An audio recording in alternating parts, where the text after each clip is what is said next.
Hello बच्चों, last class में हमने प्रायिकता पढ़ा था और उसको रिवाइज किए थे। प्रायिकता ना बराबर 1 माइनस प्रायिकता हाँ होती है। प्रायिकता ना प्लस प्रायिकता हाँ की वैल्यू होती है 1। प्रायिकता की वैल्यू 0 और 1 के बीच होती है, मतलब 0 से ज़्यादा होगी और 1 से कम होगी।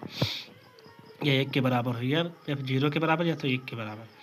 असंभव घटना या फिर अनिश्चित घटना की प्रायिकता 0 होती है। निश्चित घटना की प्रायिकता 1 होती है। निश्चित या फिर संभव। समप्रायिक का मतलब होता है 50-50% चांस।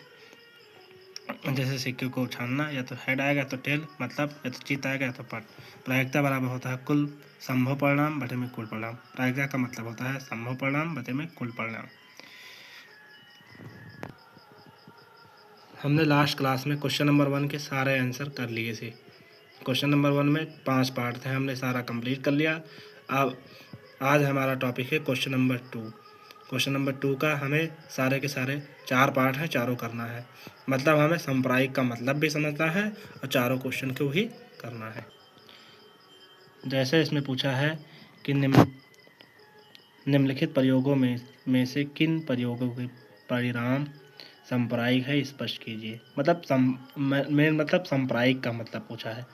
हम पहले भी बता चुके हैं, संप्रायिक का मतलब होता है 50-50% चांस। जैसे पहला क्वेश्चन है, इसको कैसे करेंगे।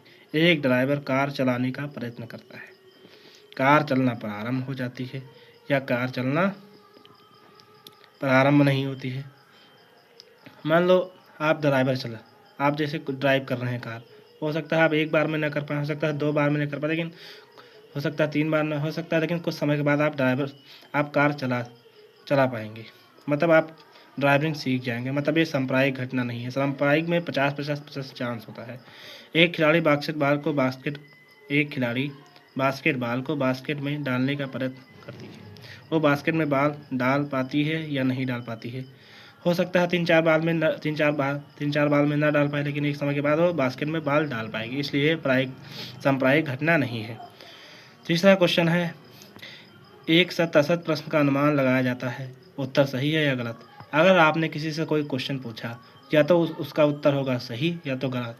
मेरा मतलब है कि 50-50% चांस होगा, इसलिए ये सांप्रदायिक है। एक बच्चे का जन्म होता है, वह एक लड़का है या लड़की। बच्चा या तो लड़का होगा या फिर लड़की। इसका 50-50% चांस है, इसलिए ये सांप्रदायिक है। तीसरा क्वेश्चन है, फुटबॉल के खेल को प्रारंभ करते समय ये निर्णय लेने के लिए कि कौन सी टीम पहले बॉल लेगी, इसके लिए सिक्के उछालना एक न्याय संगत विधि क्यों माना जाता है। इसका उत्तर इसलिए माना जाता है क्योंकि अगर हम सिक्का उछालेंगे तो या तो चीता आएगा या तो पट आएगा।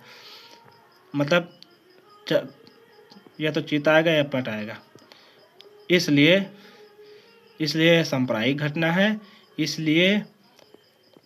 इसलिए फुटबॉल के खेल को प्रारंभ करते समय यह निर्णय लेने के लिए कि कौन सी टीम जीतेगी, हमें सिक्का उछालना चाहिए और ये न्याय संगत विधि मानी गई है। थैंक्स, और मिलेंगे अगले नेक्स्ट लेक्चर में। हमने यहाँ तक तीन क्वेश्चन तक कंप्लीट कर लिया है। अब बाकी के जितने सारे क्वेश्चन हैं उसको करेंगे। और अगर आपको वीडियो पसंद आया है तब आप अपना कमेंट करिए और अपना ढेर सारा प्यार बरसाइए।